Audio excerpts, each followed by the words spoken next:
The problem is the national debt will have more than doubled during George W. Bush's term. What does that mean? Number one, you can see the sinking of the dollar, which means the difficulty in oil prices. About half of the rise in oil prices is due to the decline in the value of the dollar, and that's largely due to debt. It has also tied us up to the point where we don't have the money we need for investments. I believe that next year, interest on the national debt will be the largest item in the budget aside from Social Security. It will be bigger than defense spending. And so again, just as average tax-paying person here, how am I going to feel that debt? Is it going to... Well, you'll feel it at the pump. Okay. In increased oil prices. You'll feel it in the fact that we're having to borrow money from China in order to buy things from China. So you'll feel it in the sense of offshoring jobs. You'll feel it politically sooner or later when the Chinese start to exercise their political muscle or threaten not to continue borrowing from the Treasury. I mean, we're digging ourselves into a very deep hole, and the first rule of getting out of a hole is to stop digging. The economic debate is extremely complicated. But suffice to say, it sounds to me, judging from what I heard from John McCain today, that he wants to have his cake and eat it too. He wants to seem like the knight in shining armor coming to America's financial rescue after having been part of the problem himself for a very long time. And I think most Americans hopefully will be paying enough attention to not buy that one.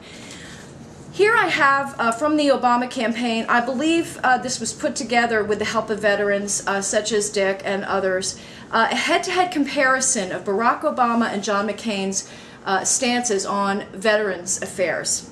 I'll give you a couple of examples. Barack Obama's stance on veterans' health care. He will fully fund veterans' medical care. He will pass on-time Veterans Administration budgets. He will allow all veterans back into the VA. And he will restore competence to VA planning. Sounds good to me. Here we have John McCain under veterans' health care. He has repeatedly voted against increases for veterans' health care, even though he said it would be his top domestic priority. He wants to ration veterans' health care to vets with combat injuries. This could significantly narrow the number of veterans eligible to use the VA. And he has proposed privatizing care by giving some veterans plastic cards to seek care from private providers. As we all know, with privatization comes the possibility that eventually costs will go up because you'll start off with a competitive system, and then eventually what happens is these are for-profit enterprises. Their business is to try to make money, and we've seen some of that happen in the HMO industry. It is not always the best deal for average citizens, which is why some people want to see the government have a government-run health care system so that everybody can be assured of health care and they don't have to worry whether they're going to be excluded based on pre-existing conditions and all kinds of other things that private corporations, when they're running things, will use as reasons to keep people out of the system so that they can keep their profits up. So here we have a couple of examples of John McCain versus Barack Obama. Barack Obama is not a veteran, but he's the new kid on the block with great ideas, and as far as I'm concerned, what I say is give the new guy a chance. He listens to people. This is one thing I've heard from a lot of veterans. He actually listens to people. He cares about how they feel, and we're going to ask Dick what he thinks first about why John McCain may have voted the way he's voted against veterans bills. Why don't you give me your overview of what you think is happening with John McCain? And again, you voted for him and supported him in 2000. So also, if you could fold into that, why you are supporting Obama this year? Sure. Let's start at the basics. Senator McCain, in his 26 years in Congress, has never served on a Veterans Committee. And with his seniority, he certainly could. Senator Obama asked for service on the Veterans Committee, partly because of the influence of his grandfather, who served in World War II and fought with Patton across Europe. So Senator Obama, from the beginning, has been very interested in veterans affairs, understands the issues. Senator McCain has never been interested and doesn't understand the issues. So that's point number one. Point number two, I think McCain believes that veterans affairs are sort of like housing or education. They're just another domestic program, and they're a successful domestic health program run by the government, and the Republicans can't stand the idea that the government can run a successful healthcare program. And they're a successful domestic health program run by the government, and the Republicans can't stand the idea that the government can run a successful healthcare program. Okay, well, let me just ask you about that, because there were some stories that came out about how Walter Reed was run. Walter Reed is not a VA facility. Okay. Walter Reed is a military facility. There is a book called The Best Care Anywhere that looked at HMOs in medical systems across the country and came to the conclusion that the VA hospital system, his system, was the best run system, the most efficient, and the most effective. The problem is not the system when you're in it. The problem is access due to underfunding. And Senator McCain has constantly voted against increases in funding.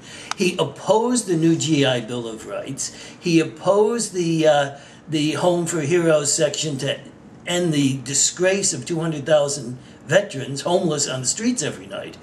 And Senator McCain looks at veterans not as a part of national security, not as a cost of going to war, which they are, but as just another domestic program to be cut to meet the requirements of future tax cuts for the wealthy. So it's a totally different attitude between the two. It's very confusing for voters who don't know much about this to understand why McCain, as a veteran, and he seems to take advantage of that status by promoting himself as a true patriot, country first, all of that.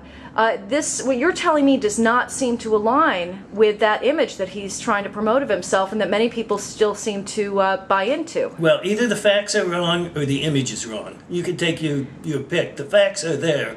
McCain's image as a friend of veterans, and you can ask people in all of the veterans organizations on the side, because they can't speak politically, what they think of Obama versus McCain on all the major issues. For instance, McCain's credit card. Every major veteran service organization, the Veterans of Foreign Wars, the American Legion, the Vietnam Veterans of America, they opposed this. They all supported the GI Bill of Rights, which McCain opposed. They all oppose outsourcing of implementation of the GI Bill of Rights, what they call privatization, which I call profitization. And yet McCain supports it and Obama opposes it. Let me ask you a question about the GI Bill. Apparently McCain's justification for not supporting the GI Bill, which I believe was proposed by our Senator Jim Webb, correct? Correct. Yay, he rocks. Anyway, that his justification for not supporting it was that it would somehow lead people in the military to leave the military and actually go pursue their educations. Why does that have to be a mutually antagonistic concept? Well, you know, McCain's, like on many other things, his reasons shift when people prove that his first reason is wrong. His first reason for opposing it was that it was too generous to our veterans. Now, I don't see how you can possibly sustain that. His second reason, he cited a GAO study that said you'll have a 16% increase in people leaving the service to take advantage of the bill. He forgot to mention that the same study said there'll be a 16% increase in people joining the military because of the benefits of the bill. So he has been all over the lot, and at the end of the day, when he reluctantly, and Bush reluctantly supported it because it was veto-proof, McCain didn't even bother to show up for the final votes.